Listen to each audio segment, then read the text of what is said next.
Mundurnya suatu anggota fraksi PKS DPRD Trenggalek dan pindah ke PD Perjuangan masih menjadi polemik.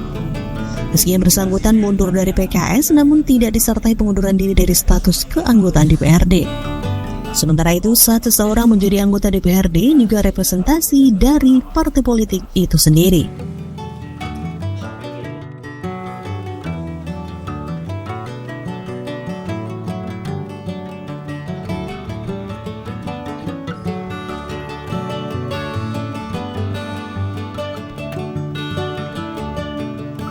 Menurut salah satu pentolan anggota fraksi PKS DPRD Trenggalek terkait mundurnya salah satu anggota fraksi PKS yaitu Dasiran, pihaknya tidak mempermasalahkan langkahnya.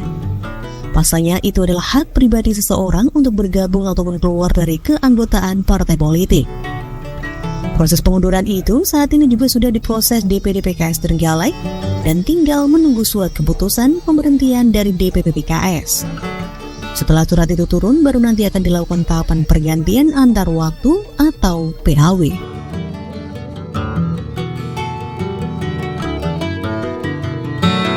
Lebih lanjut, salah satu anggota fraksi PKS DPRD Trenggalek Agus Cahyono menjelaskan, terkait regulasi perpindahan parpol anggota fraksi ini dinilai tumpang tindih.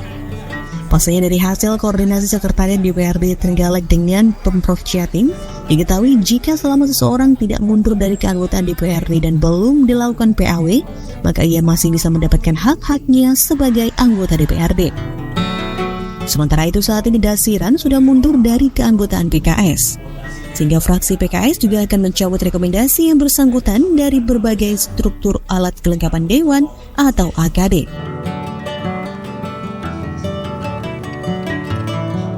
Jadi termasuk misalnya begini, administrasi keuangan untuk reses.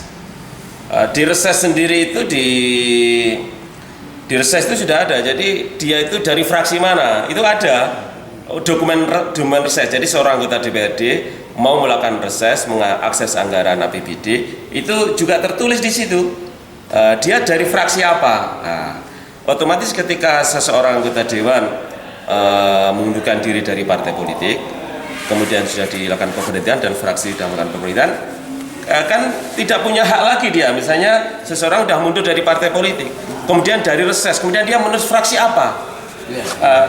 Di sini berarti sebetulnya administrasi itu kan ya akhirnya juga cacat, karena memang secara pribadi seseorang sudah mengundurkan diri dari partai politik, otomatis sudah mundur dari Pak, itu kan debatable. Ada tidak upaya dari DPRD untuk mencari tahu?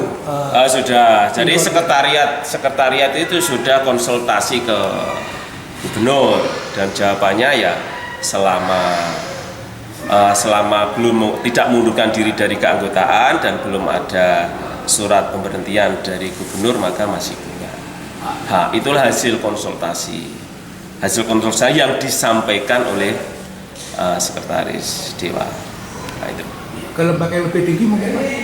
Ya itu urusan sekretariat ya. Jadi kita kalau PKS ini nggak mau buang-buang energi ya, terkait dengan dinamika ini.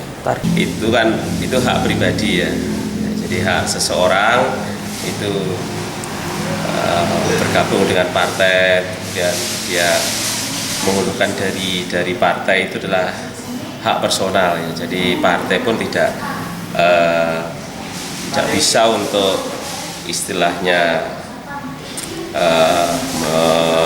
menghambat atau partai itu melarang ya, karena prinsipnya itu adalah hak pribadi seseorang, hak politik ya. Nah, jadi pada prinsipnya yaitu ya, ketika Pak Dasiran mengundurkan diri dari PKS ya oke. Ya, otomatis langsung direspon oleh partai. Dari DPD sudah istilahnya mengeluarkan surat pemberhentian ya, bukan pemecatan ya, karena pengunduran diri, dan sekarang proses dari DPP ya. DPP ini lagi surat-surat sudah masuk ke DPP dan kita tunggu sebentar lagi mungkin dari pemberhentian dari DPP PKS akan terbit. Proses PAW-nya Pak sampai mana saat ini? Ini surat ke KPU sudah dilayangkan ke sekretariat dan ke gubernur, menunggu pemberhentian dari DPP yang sekarang masih proses.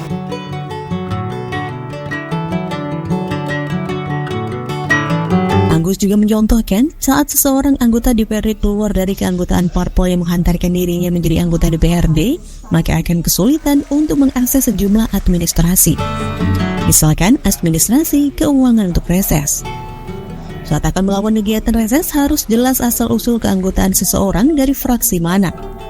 Ketika anggota DPRD mengundurkan diri dari parpol, maka dia sudah tidak bisa lagi mengakses kegiatan reses dari parpol yang ditinggalkan. Dampaknya proses administrasinya menjadi cacat.